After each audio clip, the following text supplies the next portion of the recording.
In this guide, I'm going to show you guys how to enable call screening on your iPhone running iOS 26. Let's get started. First, launch your settings and navigate to the option General. Click on the option Software Update. If any updates are available, just update it. Now you can head back, scroll all the way down and navigate to the option Apps. From the list of apps, find Phone and launch it. Now over here, you're going to find different section. Navigate to the section Screen Unknown Callers. Here, you will have few options. If it's set to never, nothing changes. If you choose Ask Reason for Calling, when an unknown number rings you, an AI voice will answer first and ask them why they are calling. Their response shows up on your screen, so you can decide whether to pick up. Or you can simply silence unknown callers completely.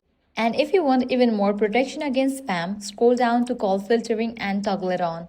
Do the same with SMS and call reporting if that option is available. That's it. You have just set up call screening and spam blocking on your iPhone with iOS 26.